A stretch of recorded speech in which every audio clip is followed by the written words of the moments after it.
Hello, Shawn. Hello, everyone. We're live. We're good to go, I hope. Hello, Chris. Hello, everyone. Welcome to This Podcast Does Not Have a Name, Episode 8, November 10th, 2021.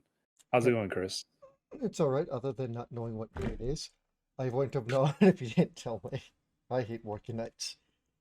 I never know what day it is or what time of day it is, or Well, even what that year it is sometimes.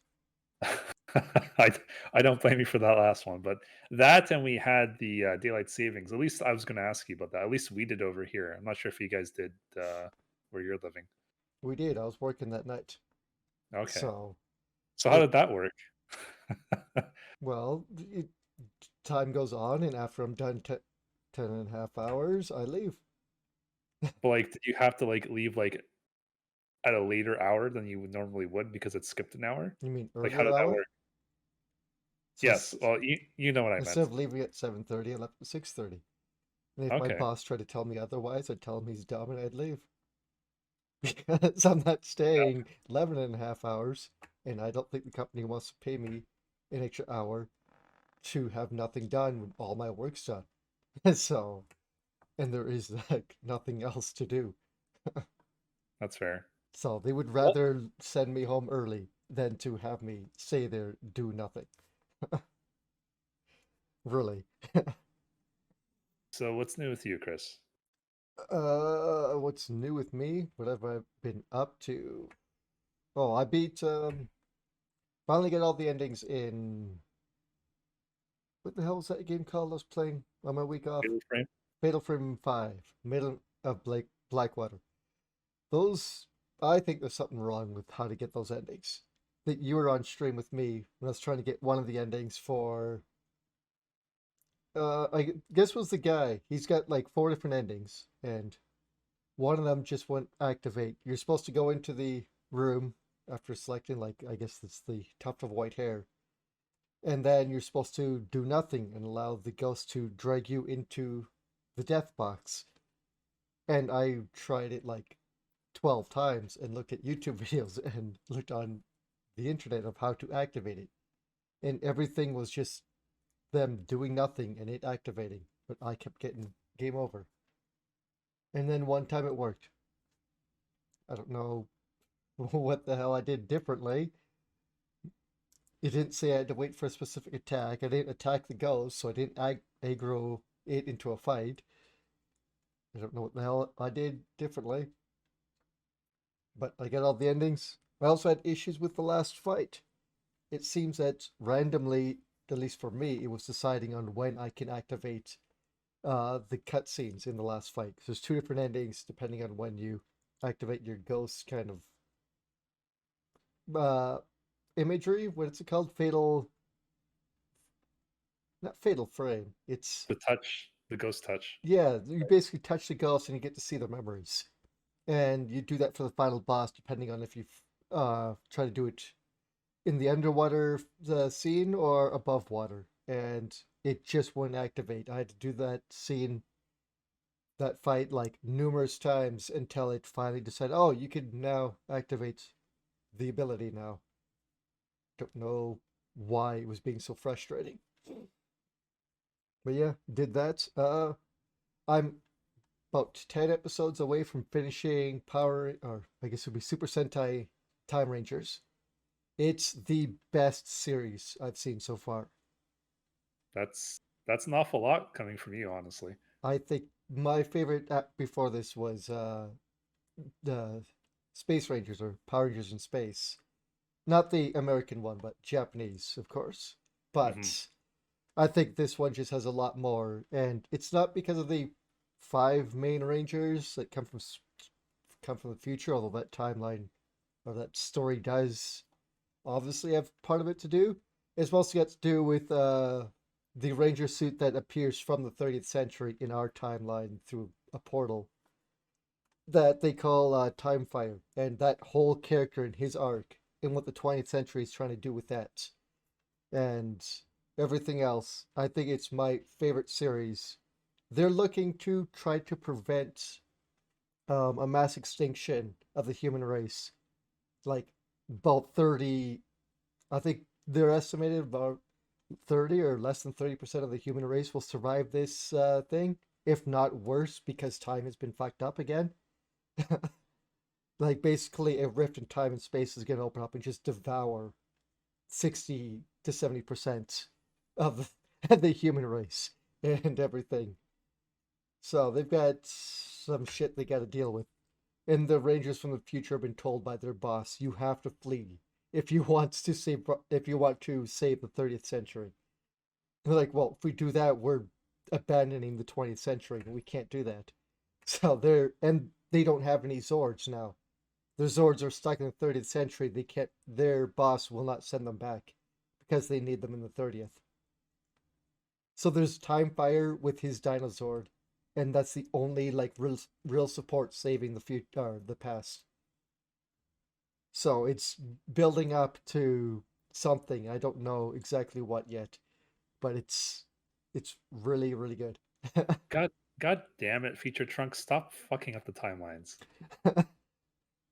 Yeah, like like I told you, I think before. I don't know if I was saying it on the podcast that uh, because of their time shenanigans, obviously things were being changed in the future, which may have resulted in change in the past. The thing that they knew of this mass extinction thing in the 30th century, but it seems to have been caused because they sent people into the past, like these specific rangers and the bad guys from the beginning of the series. So it's because they went in time in the first place that fucked up time for the 30th century, but they didn't know that. So it's that whole Time loop. basically time loop, but it seems like that it's. I want to say it feels like that it's the Back to the Future kind of time travel where you do change things in the past and it's one singular timeline. You just keep looping back in, as opposed to Dragon Ball, where every time you go back in time, it creates an alternate timeline. So, but it is very, very good. I am really loving and enjoying this season. I'm almost done it. I'm getting there. We just That did the I guess Christmas episode, or what do you call it? Their flashback episode. So that was kind of boring. Nothing new really came out of that other than everyone feeling really depressed and talking about the past as they think of the future where they may not survive. But yeah, it's good. I recommend watching if you haven't been watching the Japanese stuff. well, I'm big into time travel. It's one of my favorite things, so it's interesting Yeah, and hearing you talk about it. yeah, and it being like a children's show, it seems a bit grim and dark compared to a lot of them. Like Power Rangers goes back and forth between doing a really good kind of grim dark storyline, and then they do one or two seasons of child friendly, family friendly. It's the monster of the week, and they're really goofy and dumb, and that's kind of how this season started off. But as they introduced more time travel, it started to change. So I'm very much enjoying, and this is going to get my hopes up for the next season. I hope that this one doesn't end as badly as the last one did, where that one was building up to something and then just kind of petered out. So hopefully it ends well enough for me. Yeah, And I'm uh, sure. Well, other than that, I've just been playing, just trying to sort out my Pokedex, and then start playing Let's Go Pikachu again. And a little bit of Metroid Dread. I finally started that. I was gonna ask because something I was gonna say it was you've been like on your week off of work, you're streaming pretty much every day, and you're playing, as you said, Fatal Frame, and Mm. and then I had to leave for work right when you started Metroid Dread. So that was your first Metroid game, and I'm really big into Metroidvanias myself, Chris. I'm wondering how you enjoyed it so far. I don't like action games. I don't like having to think on my feet and do stuff like that. So I've died a lot of times in this game, and a lot of it is due to the bullshit of the robots. A lot of people are having issues with them. So when you go through the game, there's certain areas in the facility that you're in which the robots will hunt you down. And if they catch you, you have two little windows to do a very quick parry. And if you don't, it's an instant death.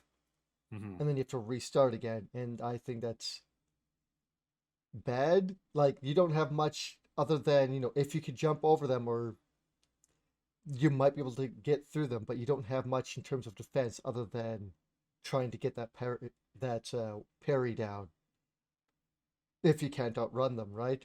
And every now and then you'll get access to your one power up ability that you can destroy them with. But for and it works for the one robot, then you kind of like story reasons. Oh, you've run out of power. Guess you can't do that ability again, right? And other than that, you have to like run around and dodge them the rest of the time. And that's been most of my deaths. I got up to my first boss fight and died a bunch of times in that, but I don't really play action games or ones that require skill. Like I'll play Kingdom Hearts, which is an action game, and you don't need any skill for that. It's just brainless.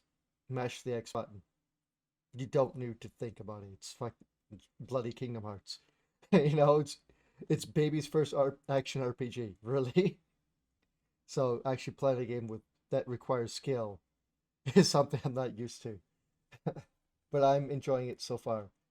It's weird. Lots of people complained and said it was kind of like some reason a a reason why they don't want to play the game almost. Like, oh, I don't get to get the morph ball as my first power up. Like, okay, who cares? If they model the game or develop the game properly, you don't need the morph ball right away. Just continue the bloody game. You'll get it. You know you will, right? I've heard people complaining, saying, "Oh well, if I don't get it right away, what's the point?" I'm like, just fucking play the game. If you're not a fan of the game, then stop playing it. I don't know. Heard people making up excuses or whatever. I don't know if you've heard that. Like, apparently you get the morph ball like late in the game, or not late, but like much later than the other games. No, that's something I wish you didn't say actually, because now I know that. Oh well, it doesn't matter. You know you're gonna get it. You'll know you're gonna get the upgrade at some point. Yeah, but I assumed, as you said, that I was gonna get it like for like that's generally her first. Like generally, some games you just like even though she like powers down and loses all her power, she like still retains that. So I guess this is one of those games where she loses it again, and then yeah, I was thinking it's like you're gonna be getting it like in the first 5 minutes, like most of the Like Metroid games. Metroid 1, where you just go left or right, whatever it is, and you get it. Same No. thing for Super Metroid. Oh, same thing. Yeah, not in this one. You get a few others before that, and then you get at some point. I know there's ways you can cheese it in some areas to get like certain power-ups sooner, but I don't know how. Oh, excuse me.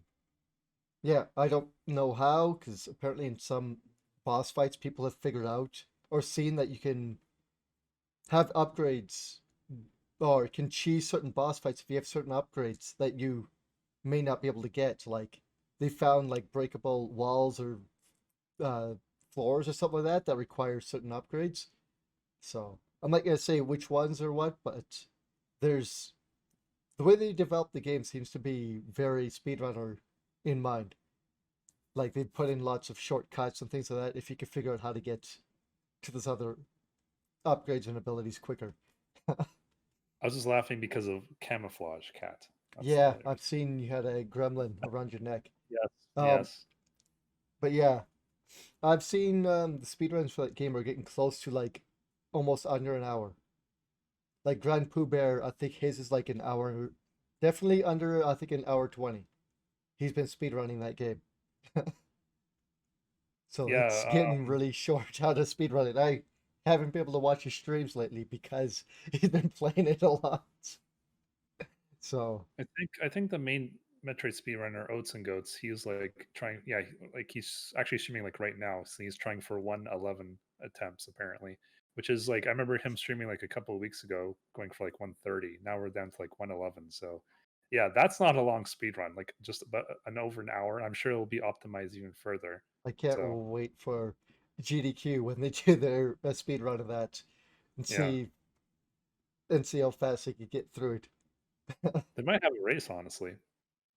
Maybe. I don't know who'd all be in it. Like obviously Boats and Goats probably, but I don't know Shiny who Zen, who? uh, Shiny Zenny, Chinese any? Never heard of them. another Metroid speedrunner. He was also in some GTQ races for Metroid. Oh. Yeah, I doubt that Pooh Bear will be, but he's tried. He's the one that I watch a bunch when for certain games. Mostly his Mario what do you call it? Mario Maker stuff. Or his Mario ROM hacks he does. So but yeah, that's pretty much it for me. In a little bit of Final Fantasy 14. Just trying to get caught up. I'm not gonna get caught up by the time Endwalker comes out, but that's what I did last night. That's it for me.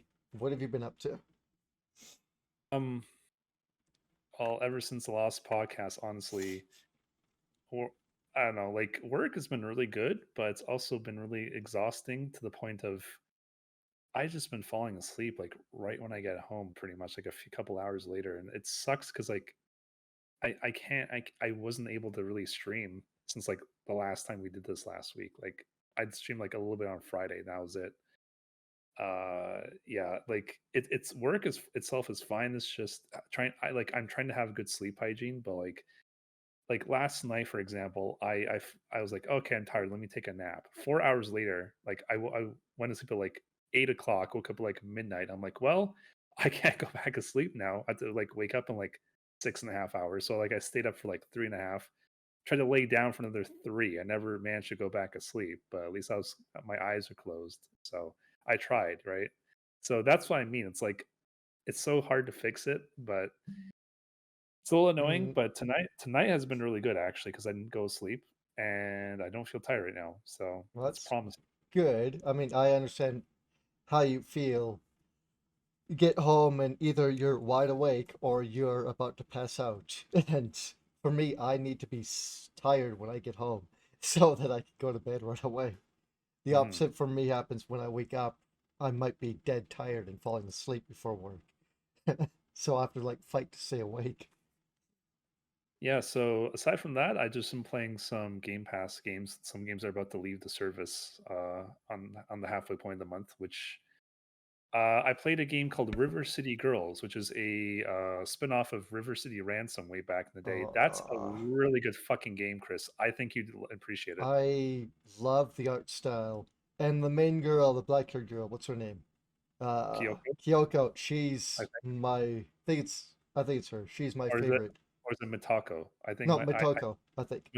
Motoko. 'Cause I think Yoko's the cheerleader kind of more Yeah, valley girl. Sh- she's the redhead, and then there's like what do you call a girl with black hair? Like there's a brunette for brown, but what do you call a blackhead? Cute. I don't even know. Sorry. That's a cute. Cute? Well, yeah, obviously, but aside from that. But yeah, you would really enjoy it, Chris. It took me only a couple days to beat to 100%, I should specify. So it's not a long game. If you do have Game Pass, you should play it. It's on PC or on console, phone, xCloud, your web browser, like anywhere that you can play Game Pass, it's on there. So I need yeah, to play it. I love the character design, and the second one's coming out. They get two new playable characters. No, no, four more playable characters in the game. So you'll be able to play as two girls from the first one. You'll play as Ricky and Kunio, the new versions of them, and you'll be able to play as Marin, a redo of her from the old, uh, what's it called, Double Dragon games, yep. and a new girl that I don't think has been in anything, but they look So really awesome. this is a very minor spoiler, but once you beat the game, you unlock Kunio and Ricky. What's his name? Kunio and Ricky, I Yeah, think, as playable characters. I really want to see how. Is it Ricky, the one with the black hair and shaved head, shaved Yes, sides? I want to yes, play as him. I love his design. He looks so cool. he does. He does.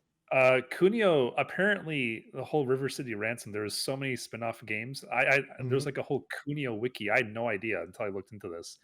I'm like, wow, because I thought like River City Girls was like River City Ransom 2, but no, apparently there was a River City Ransom 2 for Nintendo, like the first game, but it just never came out in the USA. And the game actually references that if there's a secret boss you can fight, and they actually reference once you beat the secret boss, they're like, "Who are you?" well, how do you know that? Because I don't want to spoil anything. Mm, How do you know that the second game was never released in the USA? Like that's actually like what they say. I'm not. It's not a direct quote. I'm just Mm, paraphrasing, but that's what they say like inside the game. I'm like, wow. And Chris, I think I told you this already, but the redhead girl that you play as, mm. Kyoko, I think her name is. She's played by Rina Chan or Kagome Chan from Oh my Newgrounds. god, I didn't know Yeah. that. So she does a really good job. Yeah, I love Rina Chan Yeah. from back in the As day yeah, from back in the day on Newgrounds, we're talking like early 2000s, right? when she did So was doing her like she did a lot of people would get her or she'd do a lot of videos where she'd be doing Kagome from Inuyasha, like doing her version of her and a bunch of other characters. I remember one of her first like real voice acting gigs. I just don't remember the name of the show anymore, but I remember her doing that and being super excited that she was finally getting into, the voice acting gig for real yep. as a job. And she's made it now. So That's good. I want to play the game a little bit more now and hear her voice lines. yeah, so I played the Xbox version off stream. I'm gonna play the Windows 10 version on stream on this weekend, Saturday and Sunday. Those will be my 2 days. I can definitely 100% the game again, especially since I know what I'm doing. I play as Kyoko. I'm gonna play as Mitako this time. I'm not sure if they have the same moveset or not, but we'll see. But I yeah, well, don't think so. I think the black haired girl, I think relies more on her face. She's more like Jolene or Jotaro. She's more of a bully and stronger attacks, I believe. And the other girl, I think, is quicker and I want to say relies on throws or kicks a lot more. I could be wrong. oh, this reminds me. There's a Terminator character in the game, and he sounds like Arnold. And you know your expression, Arnold. It's even better than that. Even better. Yes, I'll have to make a clip and show you. It's even better. Is Bo a Bobo in the game? Or a I'm not sure Bobo? who that is. Oh yes, Abobo is one of the bosses in the Okay. game, Okay, good. and Because he's the Devil Dragon boss, so. there's a lot of cameos. Like a lot of almost every single shopkeep is not a generic shopkeep. It's either a character from the Kunio universe or a guest character. There's two dojos in the game where you buy your upgrades for Mm, your moves or new moves altogether, and it's Billy and Jimmy from Double Dragon. nice. Okay. And one of them is very aggressive, and one of them is very like tranquil and calm. Yeah. So it's kind of like it's cool how they have that. They have like another that boss character from Double Dragon, like he's kind of like fat, like he wears like a vest and a mask, and when you defeat him, he teleports away and like his mask falls down on the floor. I don't recall that. Okay, well, he's also in the game. A Bobo from Double Dragon, as you said Mm, just now, also in the game. So there's a lot of guest characters too. So it's a really good fucking game. The music is one of the best things about the game, if not the best thing about the game. It's really good music, and it doesn't overstay its welcome. There's like, and you have if every character has their own phone. Max level is 30, by the way, and each time you eat a new food for the first time, you get a permanent stat boost, but you also get boosts by leveling up. hmm. So, what else? Yeah, so there's six main areas, but like you on your phone, you can like actually see the map, and it has like like rectangles for or squares for screens. Like it shows you the connecting routes, so Mm. you never get lost. You always know where you're going. So, yeah, it's a really really good game. I'm gonna have to play it Uh, sometime. yeah, again, I'm gonna be playing it again this weekend for the I can't talk for the double stack. I'm gonna stack the achievements again because it's a different version of the game. Also been playing on Game Pass a game called Streets of Rogue. I've never played a game like this before. It's really hard to describe, but there's Sounds like like Streets of Rage, but a roguelike. it's not. Well, Okay. it's basically like there's like six districts, like three levels for each district. Like you start in the slums and you work your way to like upper town. Mm, And basically you can choose like a different class. Like you can be a soldier, a hacker, a zombie, a werewolf, a whatever, like a hobo. So, and each class has different perks and like a hacker too, like and different things that they can do that the other classes can't. But like you also have like an inventory, you level up. You have to do like two or three missions on the map. Everything's randomly generated every time you play. and then you just go on the elevator on the next level. And yeah, it's really hard to describe because I never played a game like this. But yeah, I'm playing through that. I'm trying to beat both versions again before it disappears, but we'll see if we can do that. Other than that, haven't really been playing much. I do want to eventually get a Switch, probably this month because of Black Friday. Nintendo has already advertised their sales. There's, you know, Mm-hmm. how Nintendo games never go on sale. Well, let's talk about the games first. So the games typically, at least for us, Chris, we're in Canada, they cost $80, which is a lot of money for games. They don't typically our new games don't typically cost $80 or like 60, maybe 70. Only Nintendo's like an $80 game, and some EA games I never buy anyways. Really? So, anyways, some Because Nintendo last games, gen games were always $80. that's what I just said. They never go on sale, right? Oh, you mean like Nintendo never puts their games on sale? Yes, Sorry, I thought yes. you were saying some reason I thought you were saying that games aren't normally $80. I'm like, what are you talking about? Last gen games were 80. Sorry. No, no, I stand by that. Like most games in general aren't 80 over here. Nintendo games are, yes, but Most AAA games are 80. not over And here. yeah. I let's just move on because anyways, I lost my train of thought now. Anyways, as I said, Chris, some games are, yes, but a lot of new games are not, are like 70, sometimes 60. That's all I'm gonna say. What was I talking about now? Oh yeah, so Nintendo games are gonna be, they're gonna slash $25 off. So from 80 down to like 55 for both Zelda games. So that's Wind Waker and, sorry, not Wind Waker, Breath of the Wild, and what's that kind of remake, Link's Awakening. So those are two games I want to pick up. And also they advertised a bundle for Black Friday specifically. It's the old model of the Switch. It's going to come with Mario Kart 8 and 3 months of Nintendo Online, which I probably wouldn't use honestly. And that's going to be, what they say, 380. But then I'm still wanting to buy the OLED, which is 450. Even if it doesn't have the game or the online, that's not really a big deal to me. I'd rather get like the better version of the system, you know. Mm, But I don't think they're gonna have a Black Friday deal on that. So probably not. so I'm still contemplating if I want to buy the system. Mario Kart, I probably wouldn't play very much. I'll be honest. Like it's a good game. It's just I It's play it like Mario for like Kart. a day. I was big into Mario Kart for the Super Nintendo and N64. Nowadays, not so much. But yeah, I want to buy and Switch this month, and I think I will. I think now's the time to pull a trigger with the OLED if I can find an OLED. We'll see. Aside from that, oh, and there's something I want to mention to you and to our viewers. So right now it's the 10th of November. Up until I think the 14th, Disney Plus is doing a deal where if you're not currently subscribed, even if you're previously subscribed, that's fine. But as long as you're not currently subscribed right now, you can resubscribe or become a new subscriber for only $2. Wow. So it's worth it. For $2, I Two would say that's worth it. dollars and how long is that? Is that a month?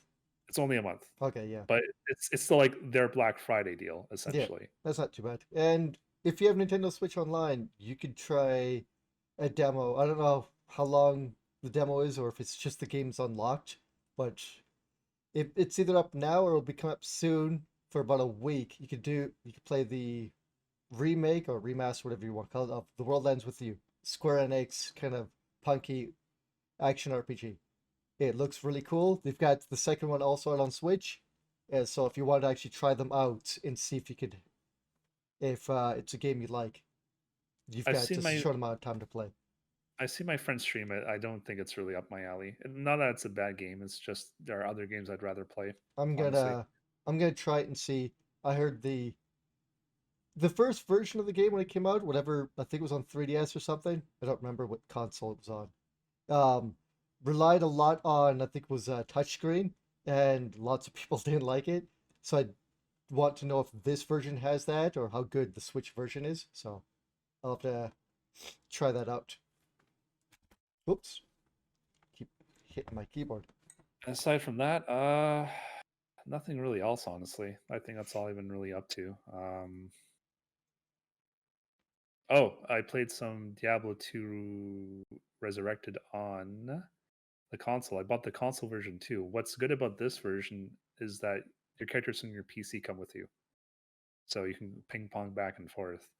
So yeah, bought it also on the console to play with some friends, and yeah, it's not bad honestly. Like it controls fairly. I'm surprised how well it controls with the controller Hmm.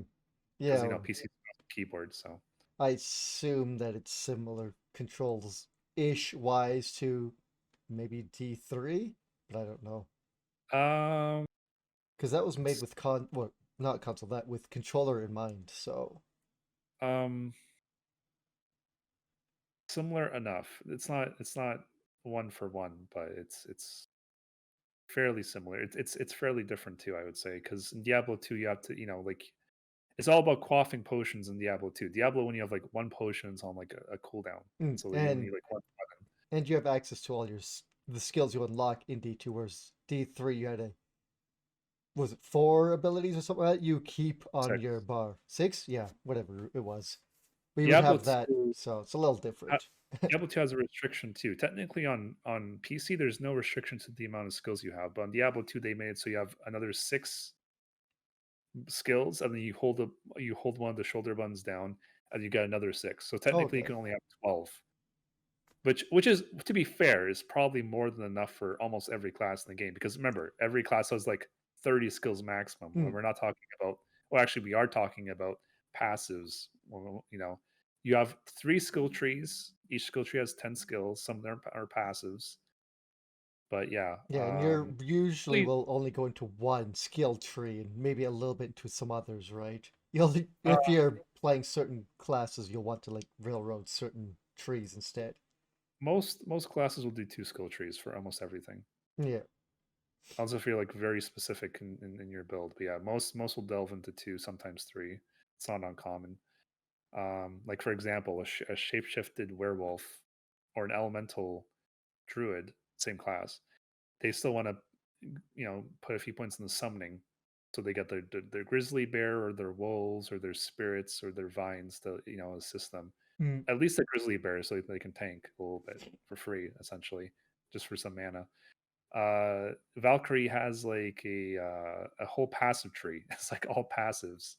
So um yeah, it's really good. I can't really say, like, not really a fan of what Blizzard servers are doing right now, because right now people, like they weren't back in the day, they're like killing a boss, exiting the game, making a game, and then like that's apparently putting a lot of strain on Blizzard servers. So now for like the last 2 or 3 weeks, they made it so that you can't make a game more than like once every like minute or 2 minutes or something like that. I forget the exact number, but anywhere between a minute and 2 minutes. So it's kind of sucks if you try and join a game and fail, it kind of reactivates the cooldown. But I think they just fixed it like 2 or 3 days ago, hmm. so that doesn't happen anymore. But for the longest time, like the past 2 or 3 weeks, it's like if you join the game, oh, the game is full.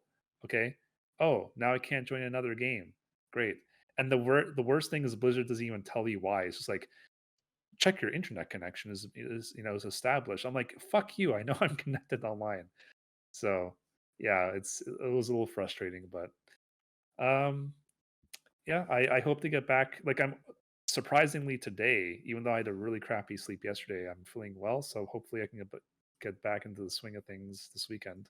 Hmm. That's about all I've been up to. So, speaking of Blizzard, you know they changed McCree's character name Yes. to that I guess it's being used by a gay porn star actor, Cole Cassidy, or, Oh, I I had or no idea. something like that.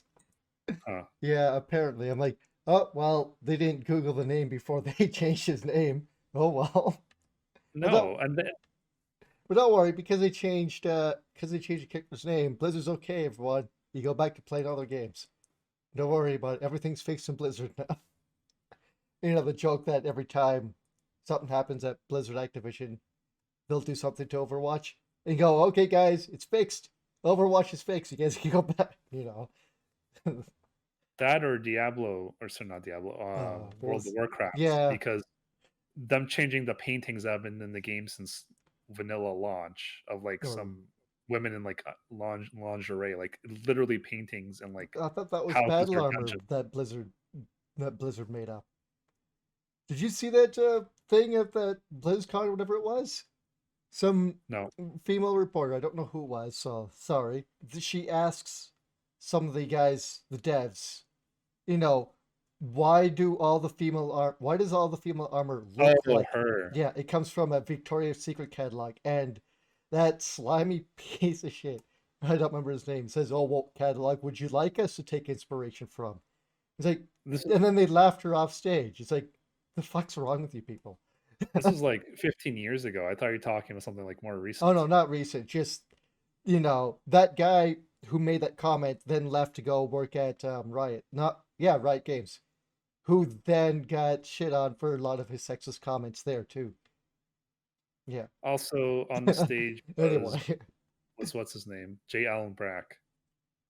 was he in that video there laughing it up with? Yeah, okay, that doesn't Yes. surprise me. Anyways, I couldn't remember who was all on stage. I just remembered that going, oh yeah, that happened. Yeah, whatever. Blizzard does this a lot every time something happens. However big or small it may be. They then go to one of the other games and change something. They go, don't worry, guys, we fixed it. It's all fixed now. It's like that. yeah, even though no one asked about this, the whole painting, like women in underwear being replaced by like bowls of fruits, like I'm not kidding.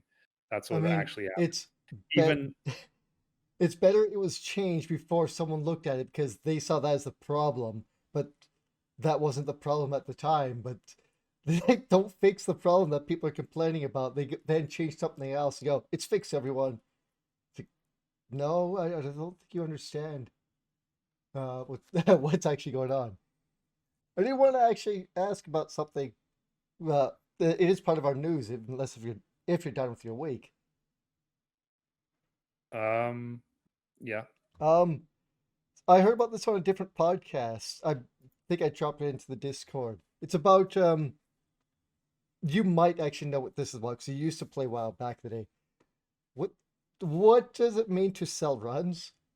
Because this sounds absurd, and that this is a thing being basically touted and like seen by Mike Ybarra and others who work on Blizzard or work on WoW to be a normal thing and should be something still in the game to be not exploited but done.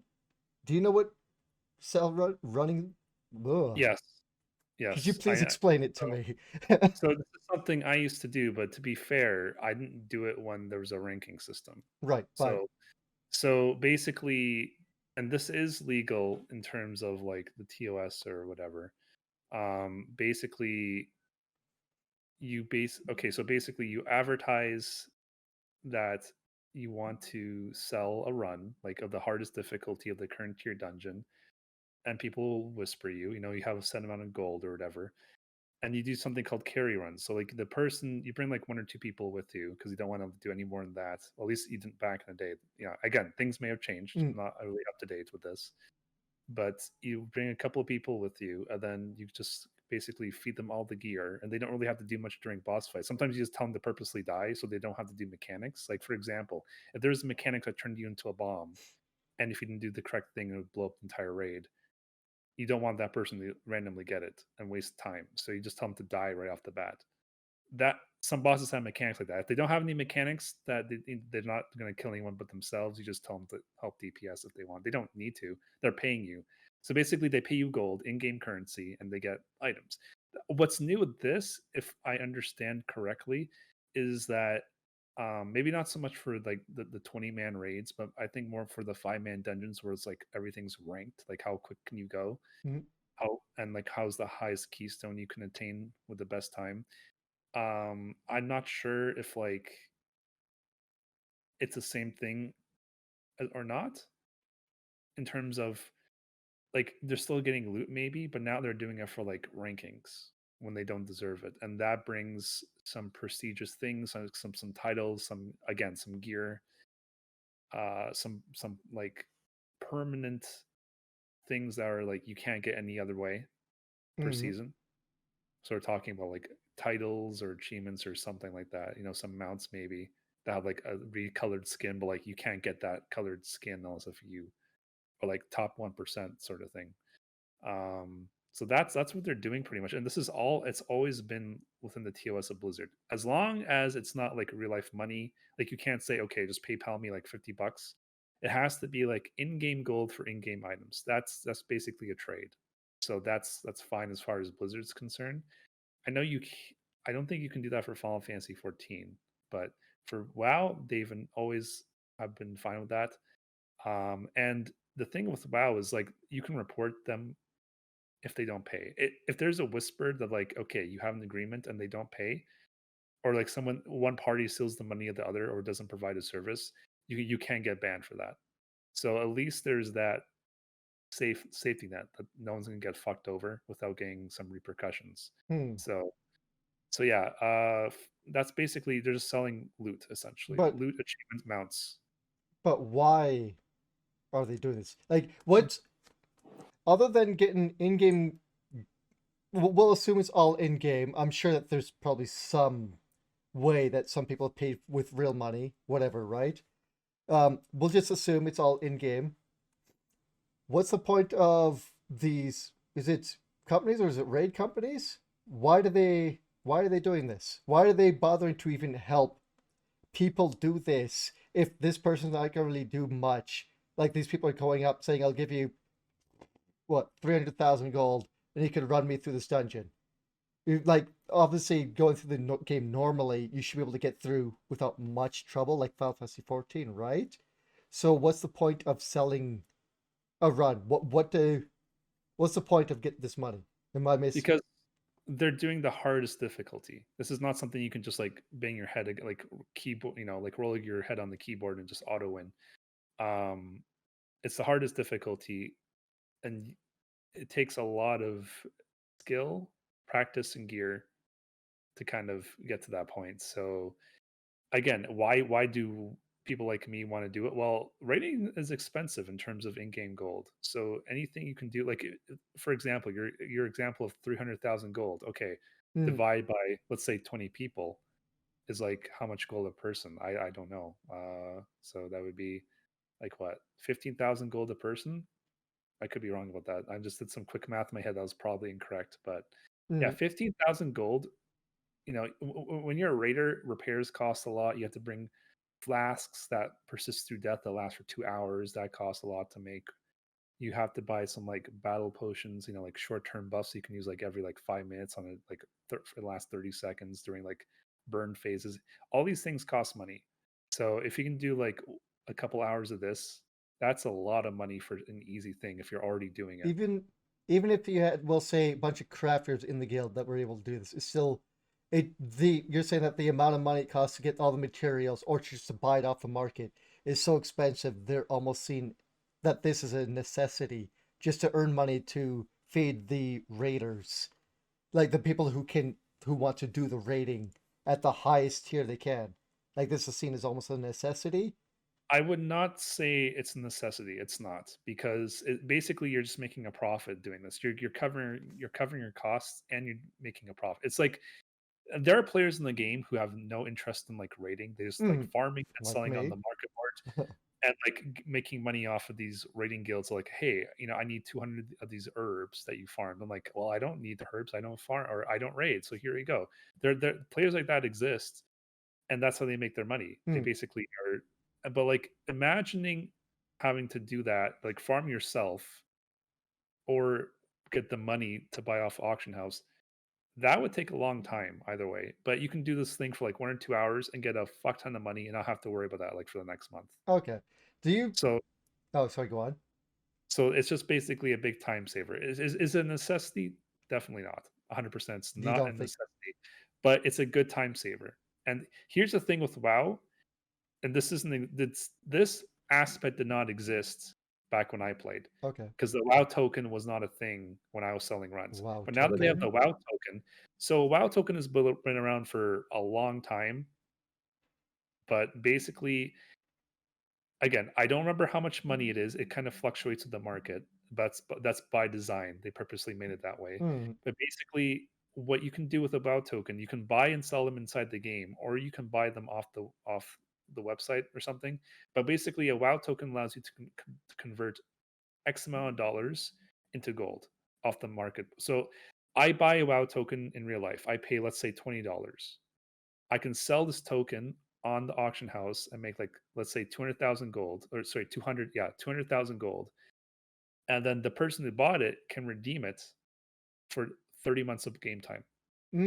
So, So basically, you're paying for someone's sub, but by doing so, you're also getting money going inside the game. So if you buy a WoW token, Chris, let's say you buy 2 WoW tokens, you make 400, let's call it like half a million gold. mm, You spent $40, you paid essentially for 2 other people's subs you don't know, but now you're half a million gold richer. You spend a half million gold, you give it to me and my guild. Well, you give it to me and I split it amongst the rest of the guild, but you give it to me and I provide you the service. And now you have the mount that can only drop in this instance on the hardest difficulty because there's only one per drop. You have the best gear in the game currently, or at least some of it. mm. It's RNG what drops. You have a title that you don't really deserve, to be honest, right? So these are things that, like, people don't like or And don't agree you, with. as the guild or part of the guild, now have money to at least hopefully do one or two raids or however many they do in a day, right? You have enough to hopefully supply you for a while to continue your job in the game or your fun in the game, which is raiding and stuff like Well, that too. yeah, like So, raids are on the weekly lockout, so you have to keep that in mind per character. So if we okay. clear for one person, we can't do it again. Okay, I didn't know that as well. That's new to me. Did That this uh, that's a WoW thing. It's not a Final do Fantasy you thing. But think go ahead. that it's weird that Mike Ibarra would have tweeted out, I'm gonna be doing a stream of selling raids? Yes, because it. I It mean, seems weird because he's one of the devs, right? Or one of the co-leads, I guess, of mhm. Blizzard. And it just seems weird that he'd be like, yeah, this is the thing in WoW. We should propagate. No, that's not the proper word. We should, I guess, spotlight it as a thing, as a normal thing in WoW. And I heard backlash from this, but I haven't heard from people who do it or who know a lot about it to say, no, this is normal, this is okay. So it just seems weird that one of the Blizzard leads is like, yeah, here, you know, uh, which is weird to me. Do you, I personally, honestly, I personally don't care. I hmm, think it's fine, but I do agree with the aspect that it's not healthy for the game. this, I do agree with that this because it's is essentially pay to win at that point. yeah, in a way. Because Yeah, go ahead. only because you can buy gold with real money because of these WoW tokens. Yeah, It's literally pay to win. and you're If the doing WoW it, tokens exist, like when I was selling runs, the gold is kind of stable, right? mm, More or less. But now the gold is like this because, oh wow, Blizzard's doing bad. Oh, new patches came out. Oh, okay. And then people so buy all these WoW tokens, and people who are like already rich in game. Oh, I don't feel like spending $15 in real life. Let me buy a WoW token. yeah, the market fluctuates a lot more, especially when you could just spend money to basically buy in-game gold, right? This doesn't exist in FF14, right? Just to compare it to another RPG that I know we both play. You play a lot more than I do, or you used to. I don't know if you still do. But I'm going back in again, but I don't do the high-end raids and things like that. So I'm more of a casual, I want my story gamer. I beat all the hardest content in 14, not the ultimates, but the savages in Hmm. 14, the current months ago. So yeah, I haven't been playing 14 very much recently. That's something we're going to talk about next, actually, or a couple of news stories from now. But Hmm. yeah, it WoW is the only game that has this, to my Like, knowledge. is it because of how expensive it? Jeez, sorry. Is it because of how expensive it is that this kind of became a thing, or because what does Final Fantasy 14 have when it comes to like buffing your characters that you would need to keep applying? Again, they've got food, right? Is that the only thing, really? Other than your Um, abilities on cooldown? so the food are like flasks in WoW, and the combat potions are pretty much the same. And okay, is that pretty much so they've got their equivalents. Does WoW just have more? Is it just more expensive? Is that really it? WoW is just more expensive Okay. because Well, I can't really give it a reason why, but I think it's just the materials are by design a lot harder to get, and Hmm. or not harder necessarily, but let's just More say more time consuming. okay. Haven't delved into a lot of that, so I don't know in terms of like high end crafting in FF14 how bad or how it compares to like the WoW stuff. So I was just It's wondering not if you bad. knew. No? Okay. 14 crafting isn't as bad as WoW crafting, in my opinion, Okay. So it's pretty much yeah, okay. because I as you know, in want 14, like I've a maxed out character, like hmm, literally every crafter and gatherer. And remember, in WoW, there's crafting gathering, but it's like we have like 10 or like let's say 12. I forget the exact number, but like let's just say 12 professions. Pick two per character. Oh, you want more professions? Level up a new character. oh right. They limit you, don't you? In 14, 14 you could do only ever everything. one character for Yeah. everything. One character can be every I class, forgot not about every class, that. but WoW is like, okay, you picked a hunter and you're a miner and you're a blacksmith. Okay. You want to make herbs and you want to pick herbs, you have to be an herbologist Yeah. or herb good person. You want to make flasks, you have to study alchemy. It's not like, That's if the you're part of character. a guild in FF14, then, not everyone in a guild is going to do raiding and stuff like that. So you could say to some of the casual people who love crafting, okay, you guys do this and this and this, and just make as much as you can, and then we're good. Because you like doing that and sell off the extra, right? So it's not like, anyone could pick up a certain. It's not like in WoW or in 14, like everyone could be everything in WoW, it's like, oh, well, I can't do this. I need to find someone that could do this. I guess then that does make things a little bit rarer if you just can't just jump in and try it out and see if you slash enjoy it or see if your guild needs it. They have to actually go out and recruit people with specific skills then, right? No, not no. They don't really recruit people Well, based on their professions you know at what I all. mean. That's not a I don't mean specifically recruiting their guild, but you can hire people to do things or buy off them in the marketplace or things like that. You make deals with people in games. So, basically, if you have a guild of 20 people who are capable of doing mythic content, you're gonna have one of everything. Like it's very rare to not have one of everything at that point. And really, as a gatherer, all you're doing is like gathering herbs or mining or what's the other gathering thing in the game? I forget. But and then as a crafter, you're just like making shit. Like and like the fact that you can only do a couple per character is really what hurts it because like oh like do you want to have 5 or 6 WoW characters at max level? Probably not. Like a lot of people do, but I don't think that's the norm. You hmm, know, I think on average most people hmm. don't have like one of everything maxed out for their professions in WoW. So yeah, it becomes a lot more tedious because you have to level them up and like gear them out, right? And you have to do all this shit. It's Yeah, it's it's a time. Remember how you asked me, "Is it harder?" I said, "No, it's just a lot longer." yeah. That's a huge reason why. Okay. I just I saw that or saw this thing and was confused as to why. Why is it so much different than FF14? I don't think 14's like this. Yada yada. So I wanted to ask about Yeah, this. I can see both sides of the coin on this Oh, story. okay. Like I do think it's bad for the game's health. I 100% think so because of the WoW token now. And the fact that he's doing it is kind of like, well, lead by example, right? Well, he's not leading by example, Hmm. right? It just But seems Blizzard really cares about money, obviously, at this point. yeah, they do. It just seemed really weird, especially for one of the leads to go, hey, this is going on. Anyway, I think that's it. I got the information I wanted out of this weird kind of tweet he did. Um, we could go on to something else. Yeah, so I'm gonna bring this up because this is something I was gonna bring up, but you kind of beat me to the punch.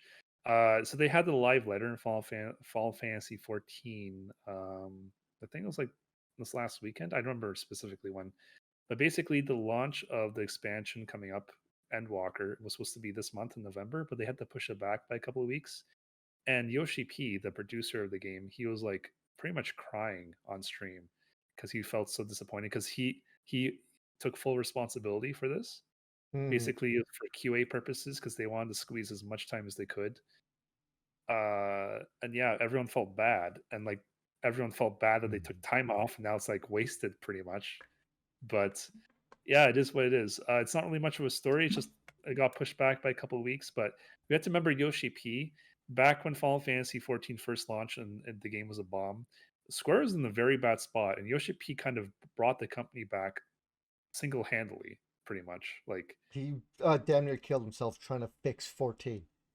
oh, He, but yeah, but he fixed the company too while he was at like when they introduce the people responsible for the game, like every year at the Fan Fest, like Final Fantasy Festival. They show the president of the company or CEO of the company, but no one knows who he is. Everyone knows who Yoshi P is. yeah, Yoshi Like P no has one done knows. he's done a lot for the company. Yoshi P works his arse off. And even now, after damn near killing himself fixing 14, he's gone back to his team and trying to push it in Square of we need to bring it down to like max 40 hours, probably hopefully down to 30 hours a week work week of all like in all places of our company. No more working overtime. Like a bit, what I've heard is that when he puts a strict rule, you only work this many hours, you don't do any more. I'm not gonna let you do any more. I'll turn off your computer while you're using it if you think you're gonna stay longer. Like he's super dedicated, like and strict about that because when he was trying to fix 14, apparently he was micromanaging down to the millisecond of what people were doing, just trying to get stuff done, and that hurt him and his team, and he doesn't want to see that again. Like he puts a lot on what he does and doesn't want people like guess basically to kill themselves for making this game or any game in general working in this company. Like Yeah, he puts a and lot on his shoulders. as someone who has a degree in both psychology and in human resources, I really do appreciate that. I don't think enough people um, put enough thought into work life balance, and he does. And I can tell you from both of those backgrounds, that's a very important thing that a lot of people, not most, but a lot of people do either ignore or tend to overlook. Like, that's a very important aspect of staying healthy in your Yeah, life. there's a lot of people who, especially if you're self-employed, will overwork themselves without realizing it. And that's when you see like we'll see like a lot of Twitch or YouTubers will end up working for months and months, and then just burn out and have to take like 2 or 3 weeks off in a row just to get caught back up. It's like that's not healthy for you. You need proper work-life balance. But uh, anyway, getting a little sidetracked. So they're delaying it for 2 weeks, hopefully as a minimum, to try and get things back up to snuff as to where it was. I guess to ensure stability is Hmm. what they say. So Yeah, he wanted to add more stuff in, and then they had to obviously QA it, which hmm, if, took a while. I wanted to ask you something about 14, to kind of bring it back. I've jumped back into 14. I beat Vol 3. I Okay. got to that point in the game. I'm a little bit further, you know, not too much further, but that was my last big fight I did. Do you remember the part when you were telling me there's a part in the game that I'm not going to like? I do remember that, but I don't remember what that was now. Do you remember if it had to do with my Oh, boy? no, you beat the part of the game already. Okay, so but it had to do with my master, right? Yes. With oh, what the hell's his name? Thancred. Huh? No. Thancred. No? Well, yes, it part of it has to do with Thancred, but it was that cutscene and my fight after that or before that. What that fucking Rajin Ra? I don't remember, but I know who you're talking Oh, about. so I love villains in RPGs, in stories in general. I think a really good villain builds up to something really, really great. And because a lot of heroes could be, well, any character in general, heroes or villains could be just paper cutter, whatever, right? So I really like to put lots of leverage on the villains because they really push the stories, you know? And I got to the new expansion. What's it called? Oh, I guess last expansion. Shadowbringers. Shadowbringers, thank you.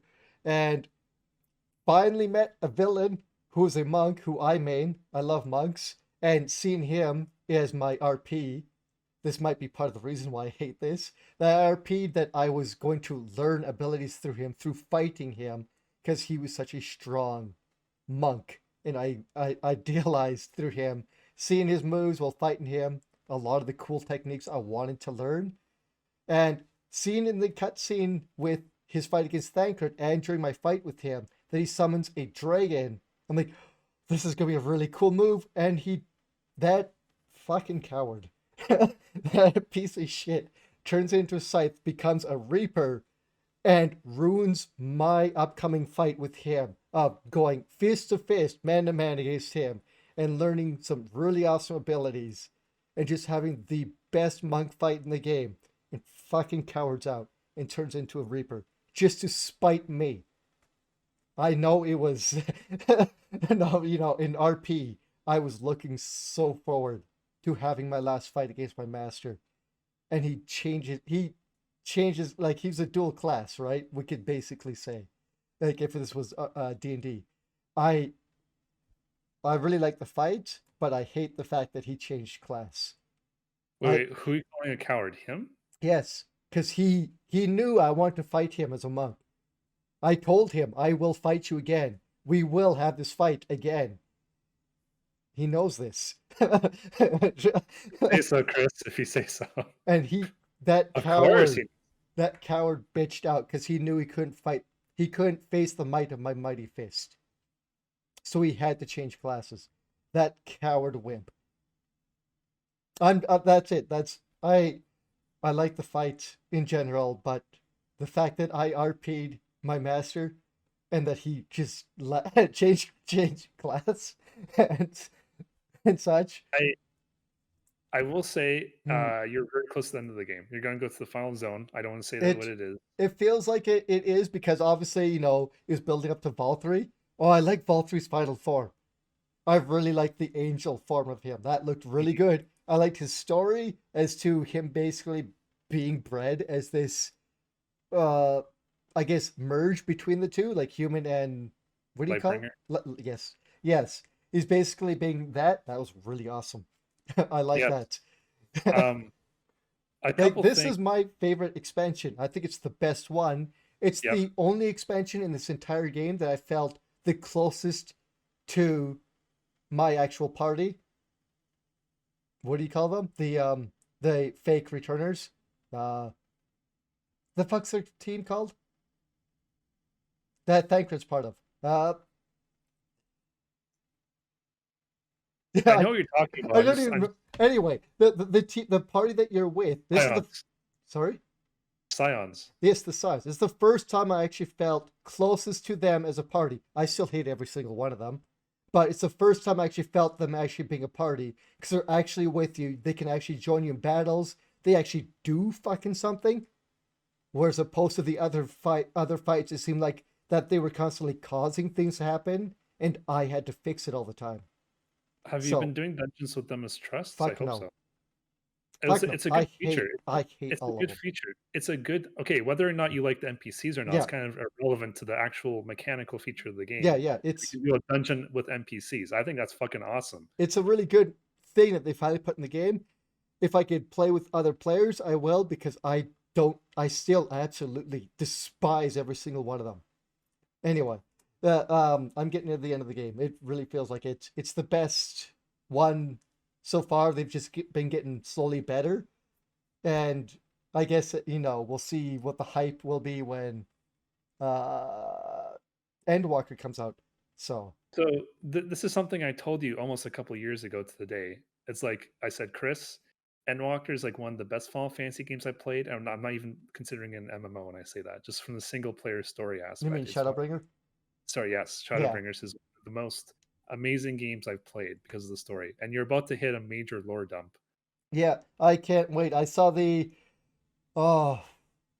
guess it would be spoilers, but I think a lot of people have played it already. I won't really say it much, but the talk between the Emperor and what's his name?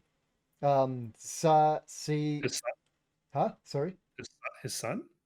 Is it his son? The one with the long white hair, who is the samurai guy with and then the other guy shows up. I'm like, okay, yeah, that's that's a little bit extra here. I can't wait to see what the next bit of story that comes out of this is, because I think you know what part I'm talking about. The guy in the black armor who shows up and says, yada yada. I'm not going to spoil it for those who haven't gotten there, but yeah, like, oh, okay, yeah, yeah, yeah. I see where Well, this is. I see part of where this is going. I can't wait to see when more dump is dumped on me. So considering you have to be like, I think level 79 to do that yeah, ball free fight you're talking about, and max level is 80.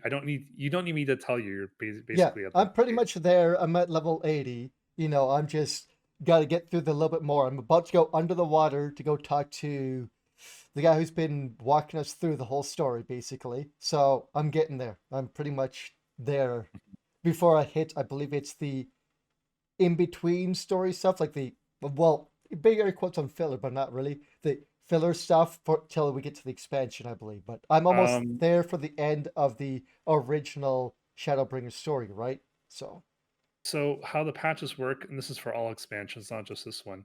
Point one, point two, point three wrap up the story of the current mm, expansion.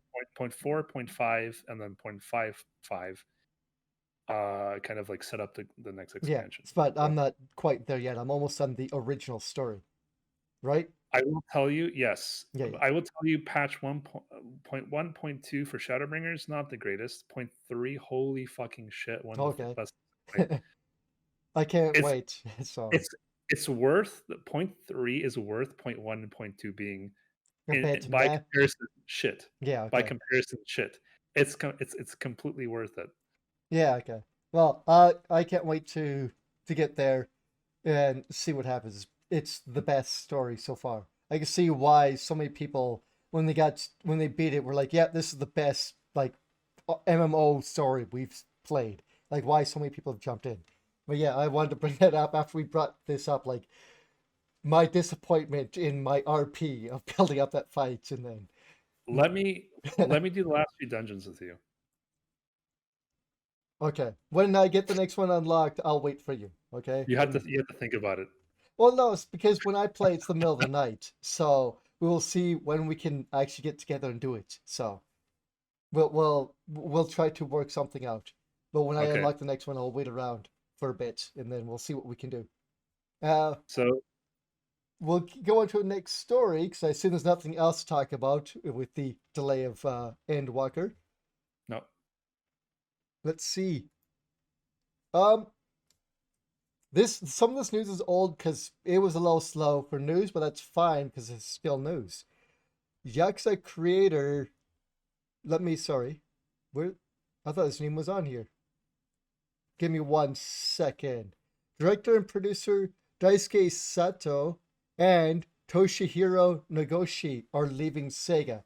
They're the ones who basically created the Yakuza series and have been working on it together since its inception. They're leaving Sega, unfortunately.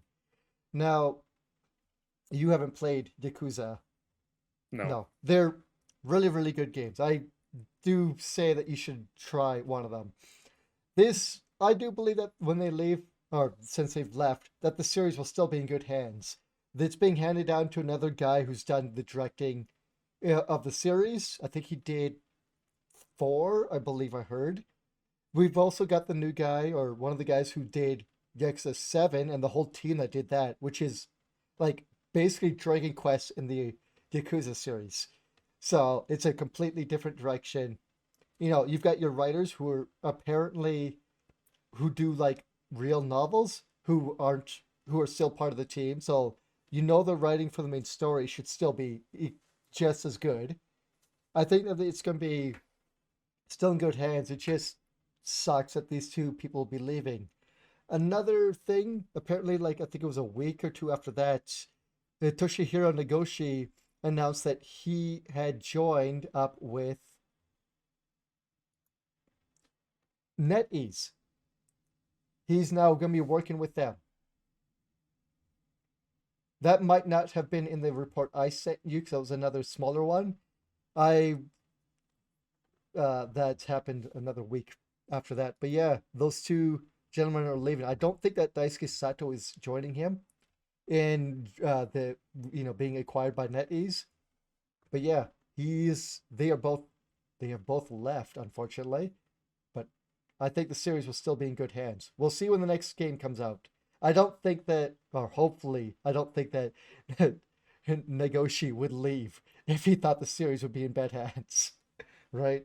You'd think so. And I did want to also bring up, along with NetEase, getting Daisuke, or not Daisuke, sorry, Nagoshi, they have also acquired Grasshopper Manufacture, who are the guys who make No More Heroes.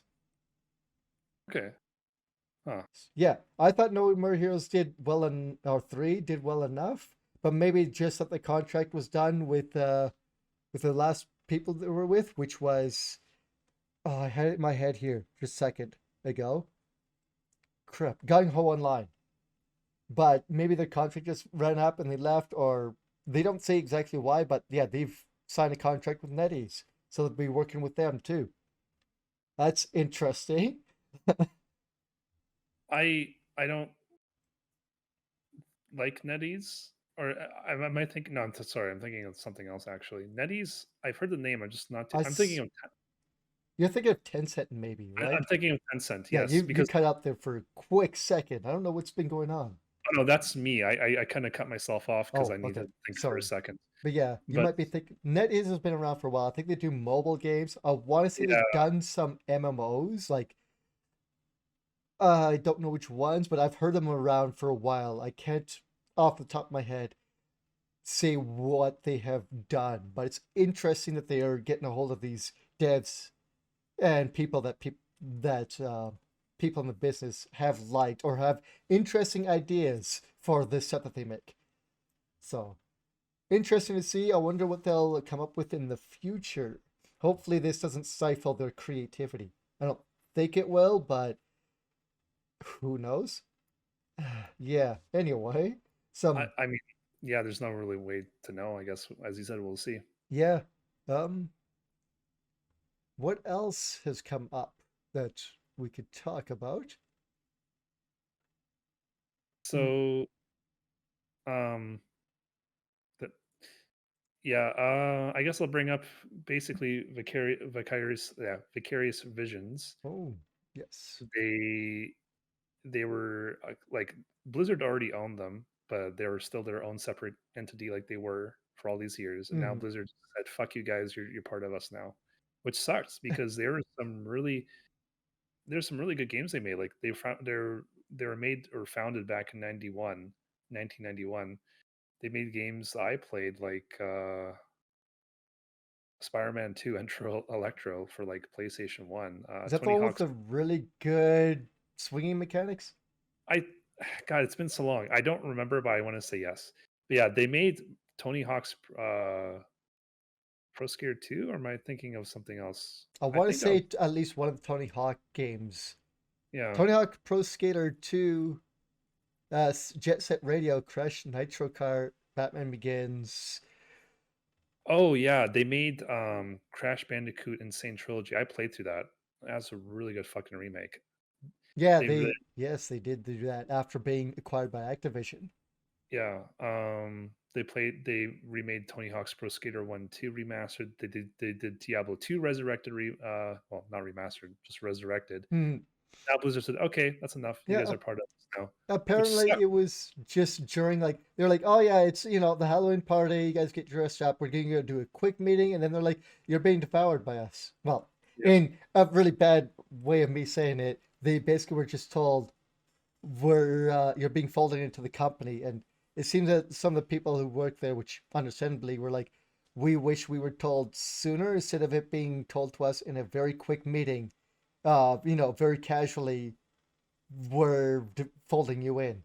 It, that sucks. Like even with everything going on with Activision Blizzard, with them saying that they're going to be more open to their devs about what's going on in the company, and for them just to basically blindside Vicarious with this news, right? Like they found out pretty much as soon as the mass media found out, almost, right?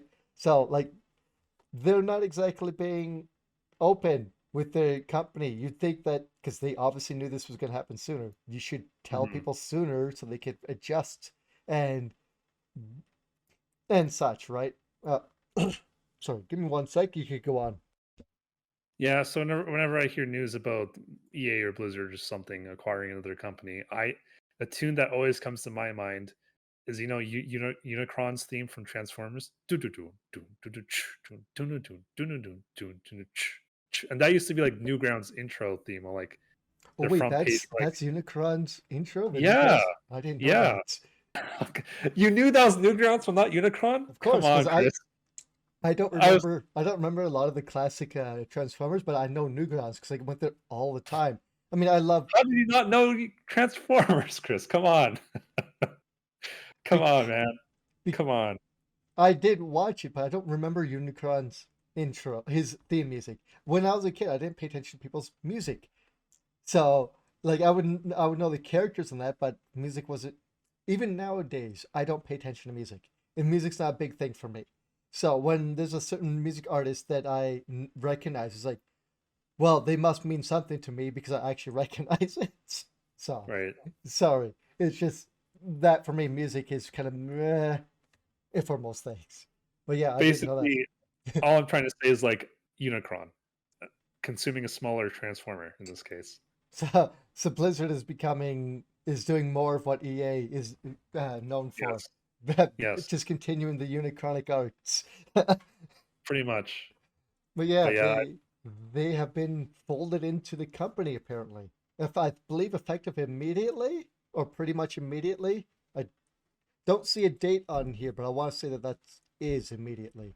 and oh boy, is it the best possible time with this lawsuit going out to inquire new Blizzard Oh employees. boy. Oh Yeah. yeah. I'm sure they're happy to be part of that family. Oh yeah, especially with everything going on. You want to talk about some other kind of scumbaggery thing? Well, Um, do I have a choice? no, because I'm gonna mention it anyway. Oh, there you go. Okay. So apparently, you know how much Pokemon cards have been skyrocketing in price. Probably a lot due to the COVID situation. In apparently, a U.S. business owner spent about $57,000 of COVID relief money on a single Pokemon card. We're not told which card. I was expecting it to be Charizard, Charizard, but yes. considering how much Pokemon cards, I'm assuming this is a slabbed card as well. But considering how much Pokemon cards have increased in price over the last 2 years, especially in the collector's market, it could be damn near any card now. But as we've seen with Pokemon Oreos going for obscene amounts of prices. But yeah, what that is like, sorry, I how could how could this happen? Um, so apparently he had filed online for a sorry. This has emerged due to filing online with a federal prosecution, which states that the individual in Georgia, USA, applied for small business aid through the CARES Act, which is like the Coronavirus Aid Relief and Economic Security Act, in July of 2020, claimed that the individual made false statements about the number of individuals in his companies employed and that his company's gross revenue in order to claim a fund of a roughly $85,000, in which he spent almost $60,000 of that on a single Pokemon card. Not, to help keep his business afloat and keep his employees that he apparently claimed he had, to keep them paid. No, to spend it on Pokemon cards and probably other stuff. But what a fucking piece of shit scumbag. I don't know if this is the first time this has happened, but I'm sure other companies have tried to falsify information, but we know of this one. Yeah. He is a piece of shit. Like I'm someone who had to get some COVID relief myself because I was out of work. So for someone to claim $57,000 of this stuff and spend it on a fucking Pokemon card when there are people who legitimately need it to survive, Yeah. it's fucking disgusting. I hope he gets the fucking hammer, the ban hammer, slammed down on him or the equivalent. Yeah, I don't know what will happen to him. I don't know what the charges will be, but I'm sure jail time will more likely be a thing and a huge fine I'm expecting. But it does not say here, this article does not go into that. I do not see. But either way, this is fucking this is fucking gross. I have two questions. Well, the Yes. the, the first one would have been which card, but we don't know. Yeah. So the other two questions, number two, number three, are how did they find out?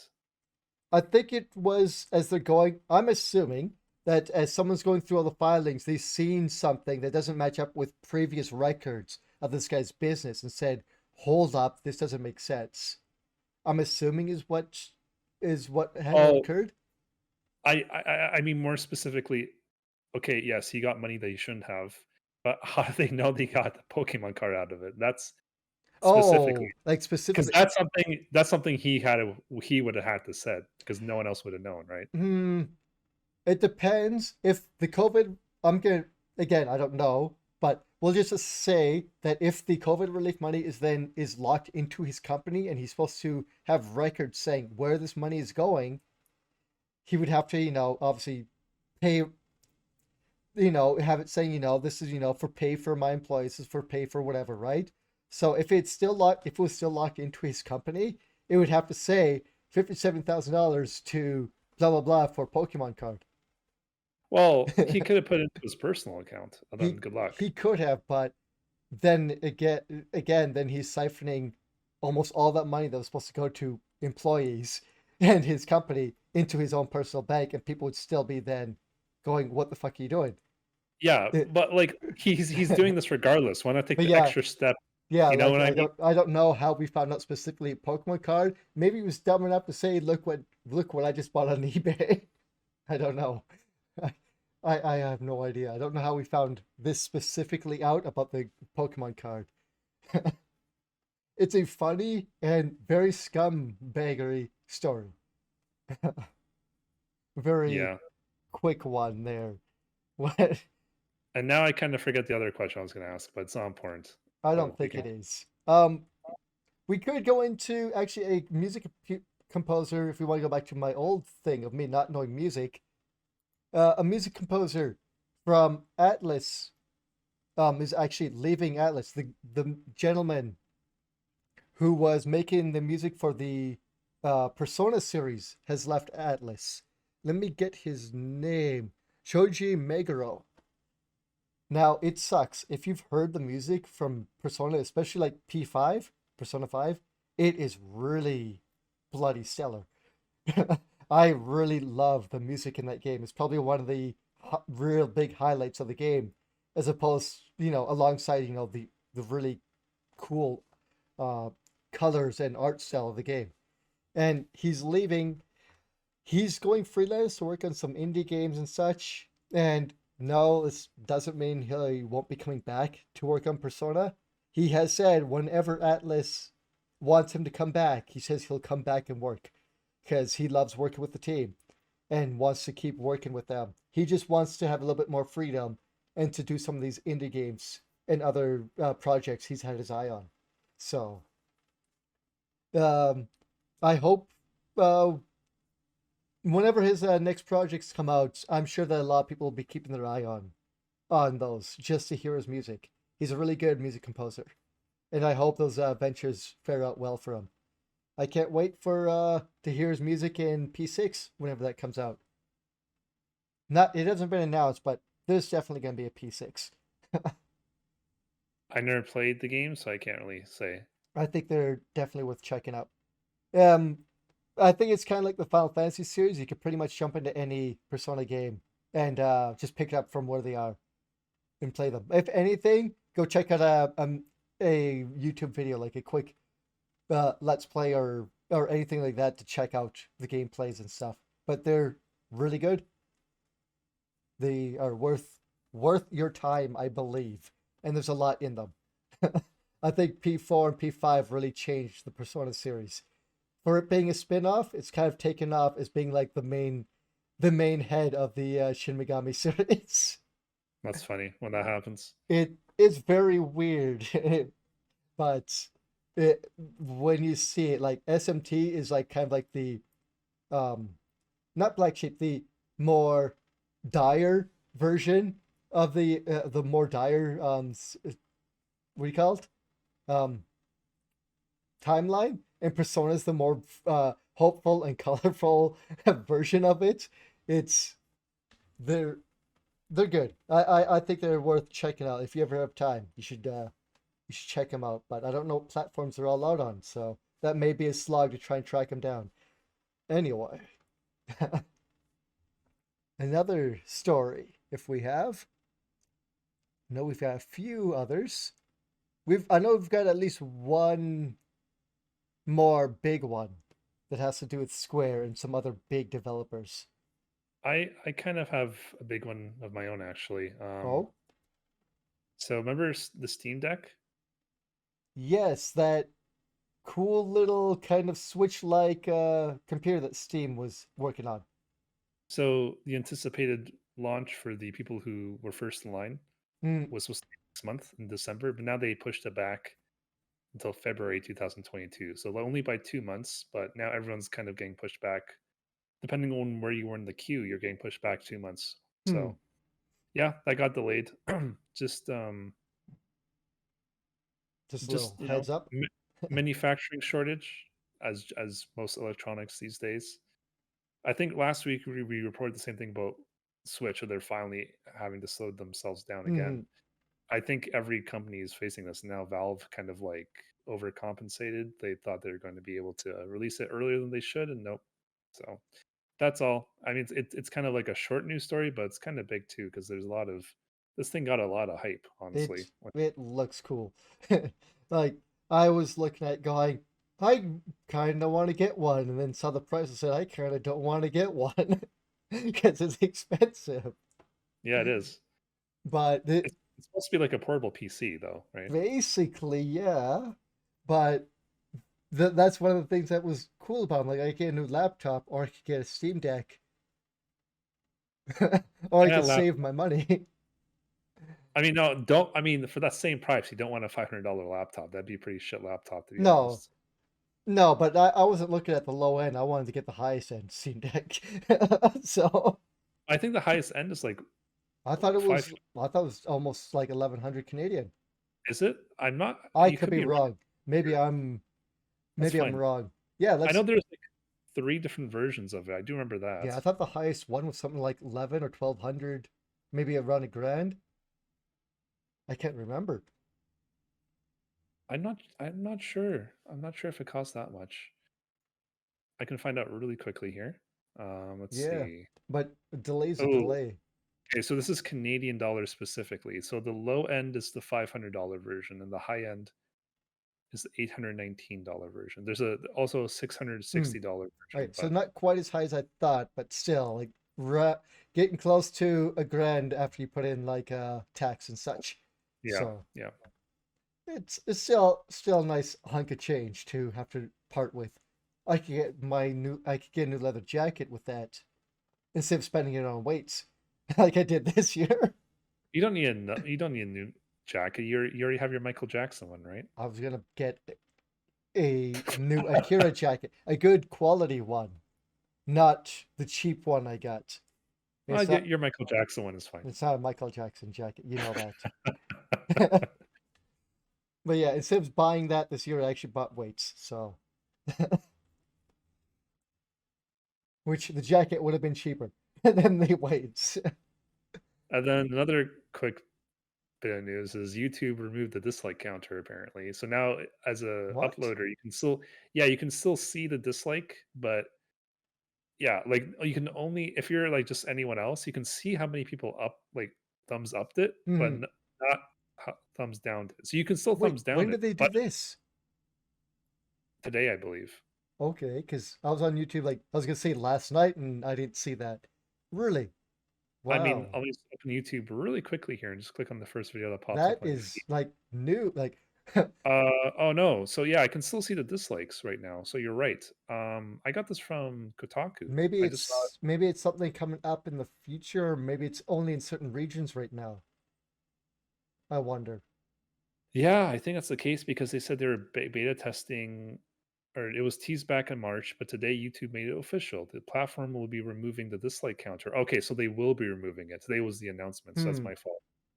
I thought that is awful. I mean, no, like I'm not sure if you understand, Chris, but like the thumbs down will still be there. All that's going away is the number.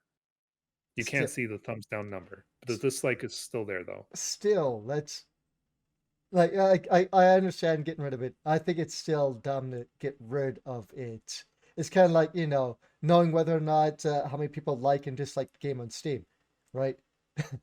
Having those numbers, even if some people don't like looking at them, still means something to people, right? So, like if you There- let's say you open up a YouTube video or whatever, and you see so many dislikes, you go, "Uh-oh, so what happened with this news story or what this person talked about, right? Did they miss? Was there misinformation here? Is this is what they said actually a really bad thing they shouldn't have said?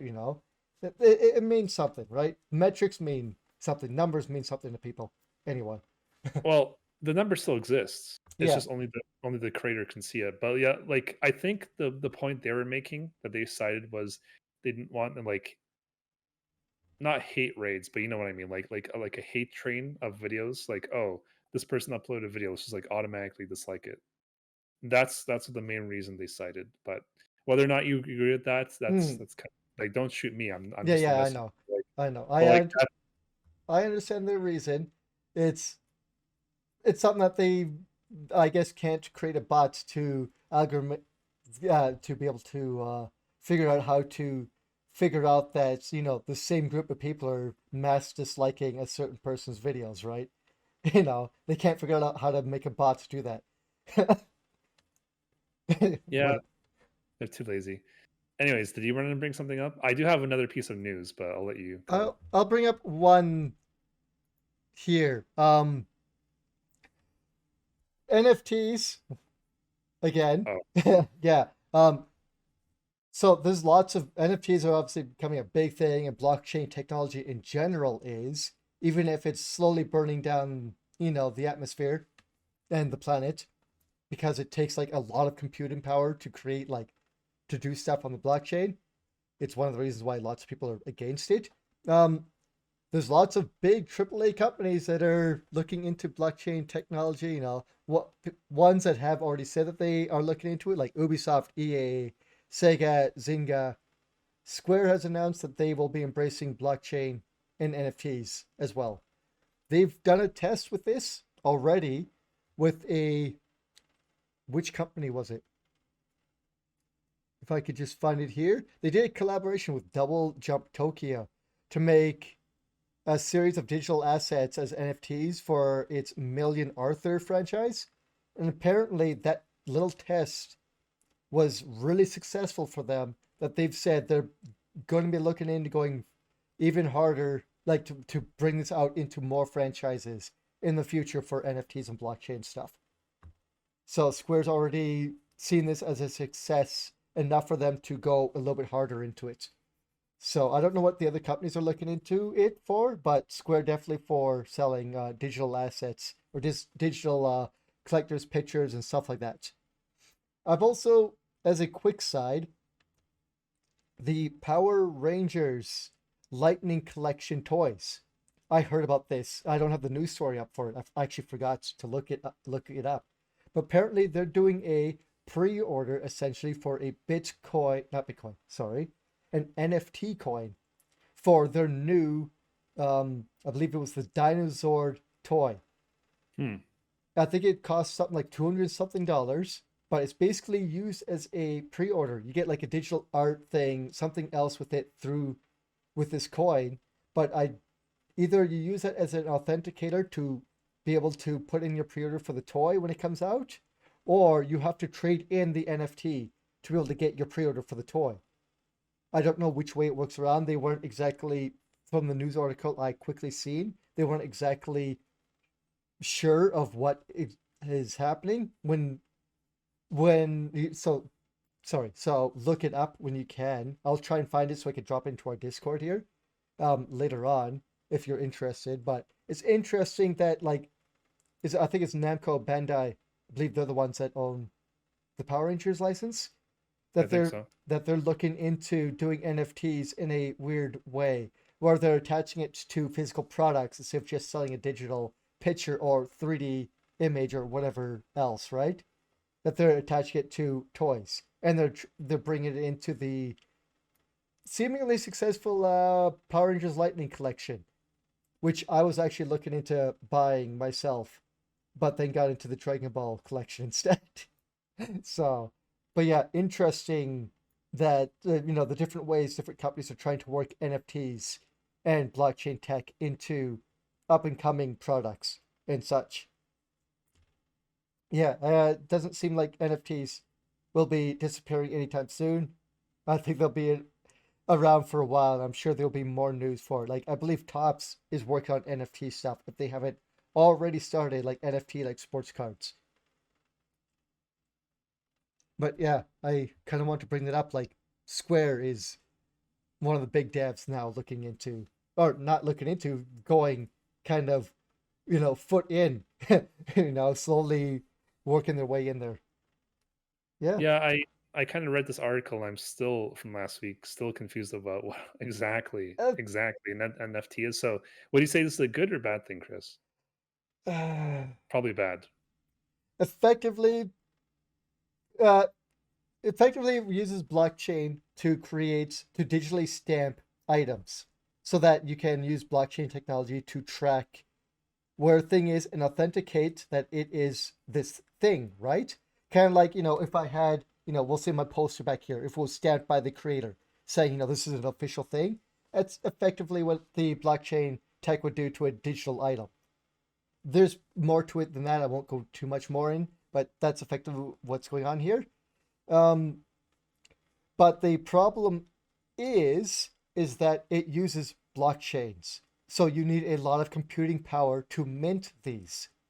And because of that, it uses up more power in general, and that causes more heat in yada yada, which is helping to ruin the ozone layer and greenhouse gases and all that other stuff.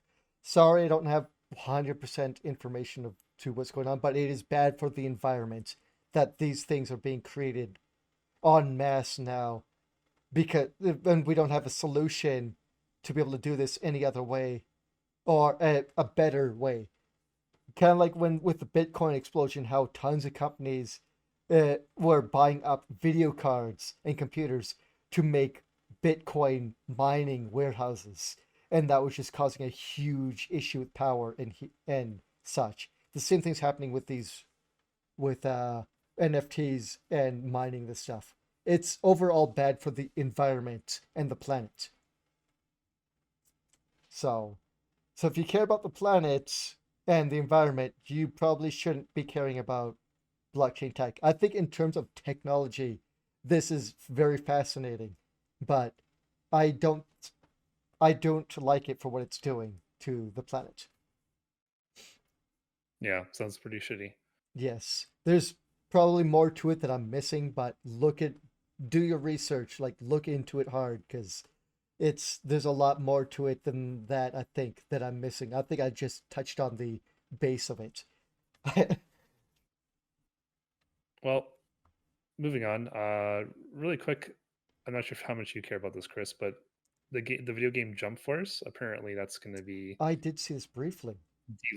delisted in February, and then the servers will go down sometime like 6 months after that Now, this in is the August. newest one, right? Yeah, The it's one been that out for like had like Yugi and yes, it came out like 3 years ago, so it's still it's not new, but it's not an old game either. So it's kind of weird that they're doing that. That's all I was gonna say. I yeah, because I know you're kind of into that game, so yeah, I didn't buy it, but I am into like the Jump Force or like the Shonen Jump types of games, like the big collab games, because it's got tons of Shonen characters I love. So it's yeah. weird that they I'll, are shutting it down. I wonder if maybe because they're going to be bringing out a new one, but why shut it down before the new one's announced or even out?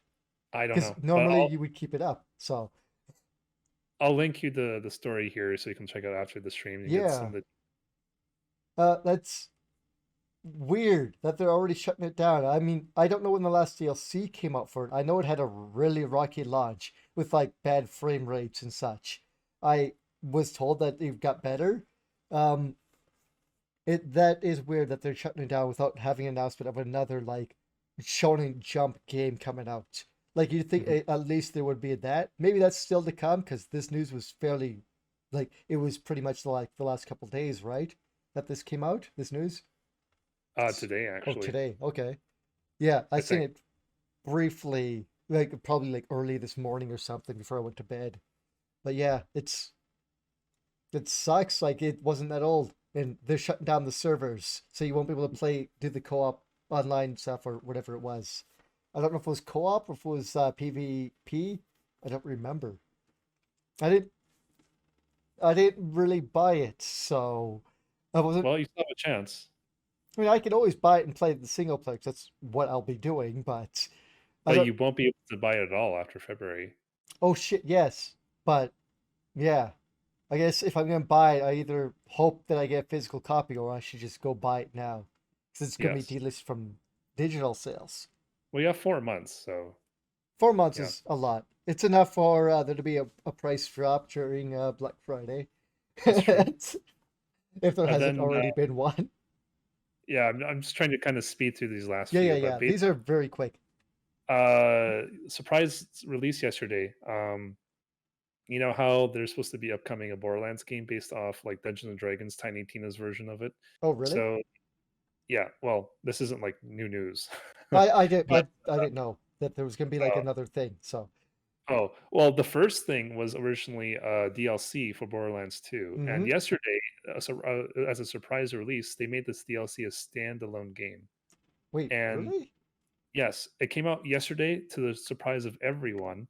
It's for all major platforms, but right now, up for it was up for a week, or it's going to be up for a week, so 6 days from the time of this recording. You can actually get for free off of the Epic Game Store. It's one of the free Is games. it Is it because they're gonna be adding more and this is the get Oh, because this was already released before? No? it's because the new game's coming out, which is kind of based off of this DLC. So they Okay, I made the get you. DLC a standalone game, but it doesn't have any new content. No. Just like Okay. so, if you already own the DLC for Borderlands 2, you basically already own this. This is just for I don't know, like looking through the achievements. There's one that's called Capped Out for now, which is generally the level cap, but it says reach level 35. But Okay. it has the characters from Borderlands 2 in it. So make of that what you will. Hmm. You probably don't need to purchase it if you already have it. So Yeah. Unless if they're for some reason gonna link that directly to the new one, like they're gonna use that launcher as the launch for the new version. I doubt it. But I I doubt it. doubt it.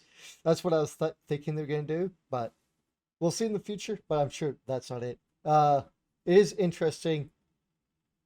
So I guess if you've never played it, you get it for free and play it through it before it's gone or before it's.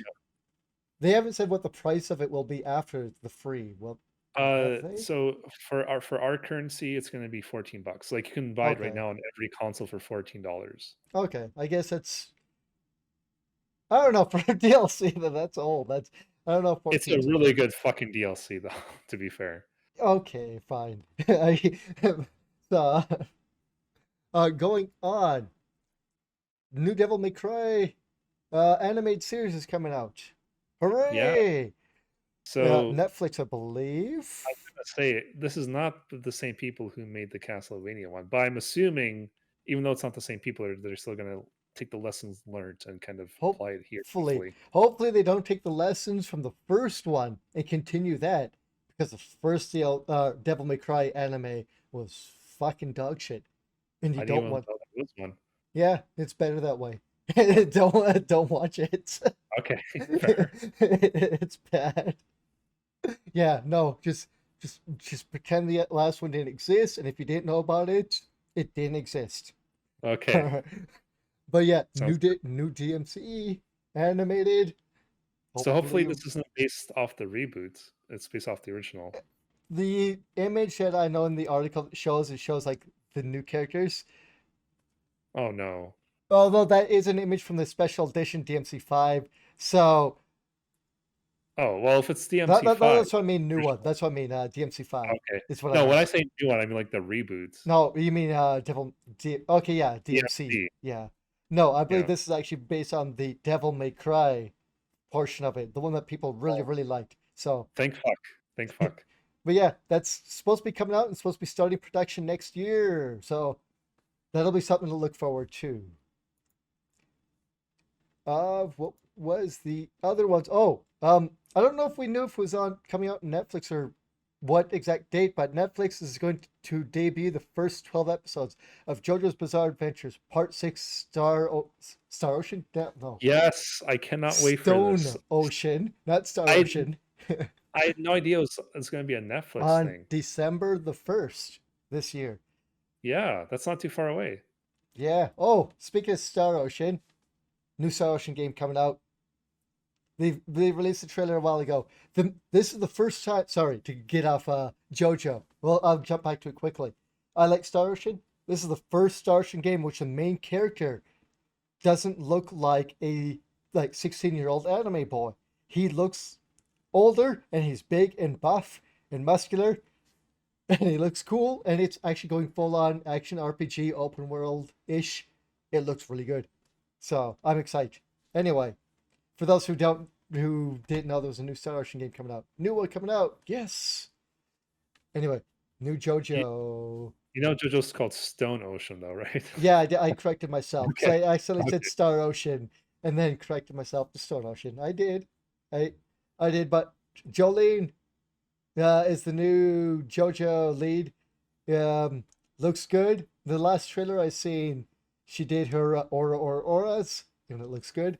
She's definitely Jotaro's daughter in that sense. I can't wait. We have been waiting for the continuation of JoJo. I think a lot of people have been for it to continue. I've heard Stone Ocean is really awesome for people who've read the manga, so it's very hype. All the hype. All the hype. And actually, for I think this will be pretty much, unless if you have anything else, I think we've got like two quick little bits of news, and I think that's the last bit for like live action stuff that Netflix is Yeah, doing. that's it for me. Okay. Remember how there was like kind of like a leaked script for the One Piece first episode we talked about like a few weeks Yes. ago? Apparently Yes. that is actually going to be going through. They've shown off who the cast is going to be. Now, I have no idea who these people are. They're not in outfits or anything, but just them showing up the cast is like, yep, it's definitely confirmed they'll be doing a live action show. Like Hmm. more confirmed than before, because a script could always just mean this still may not come out. But yeah, cast has been shown for the main pirate crew.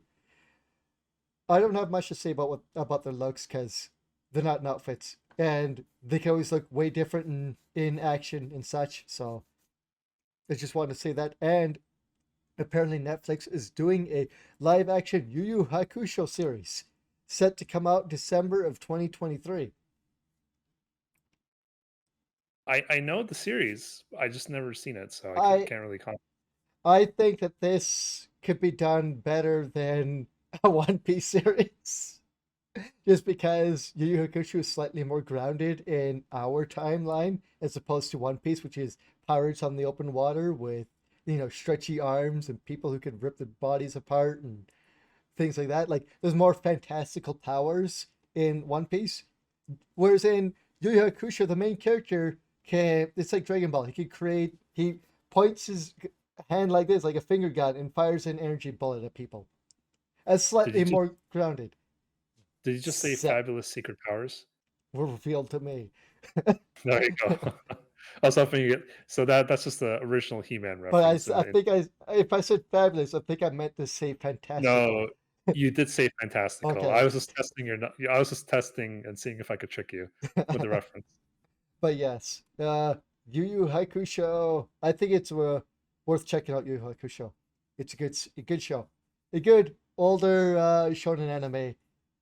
Worth your watch if you like Well, that maybe stuff. we'll watch it together at some point. Maybe we will.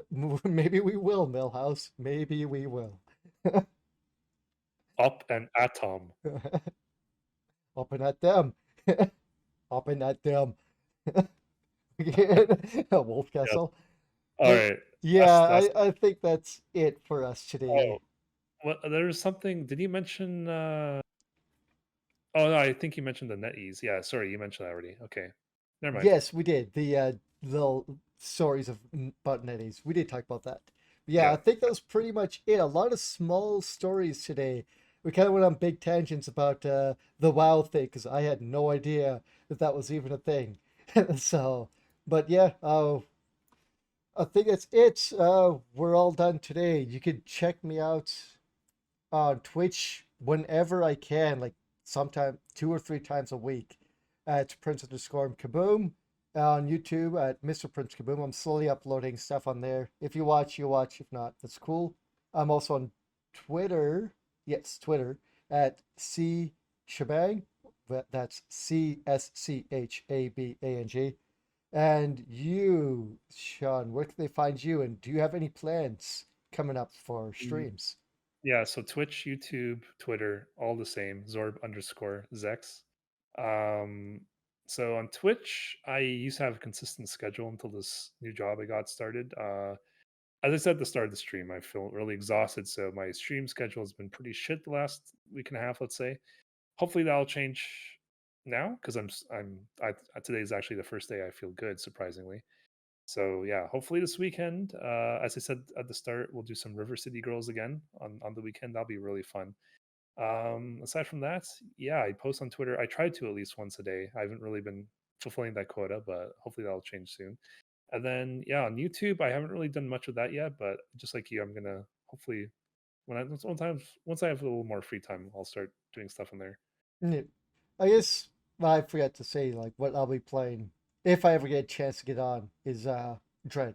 I want to see if I can even get that done before Pokemon because I'm When does be it come out? in a couple of weeks. I don't think I'll get Dread done by then because You should be able to. Dread's like a 6 hour game apparently. yeah, but I'm shit at it. Okay, so double the playtime. It's still only half a day. Yeah. Well, we'll see. We'll see how far I get. I want to try to get done because when the new Pokemon comes out, I actually want to try a Nuzlocke. I want to do that on stream. So it'll be my first Nuzlocke I'll do. We'll see how that goes. But yeah, I'll be doing Dread whenever I can. Usually, what day is it today? Third Wednesday. So Sunday, Tuesdays, and Wednesday nights to yes, we'll say nights because I usually start at like bloody 1 or 2 at night on those Which time zone is that for everyone? General Mountain time, I think. Mountain, is that what it's called? Alberta time. Yeah, so basically that would be so you said 1 in the morning?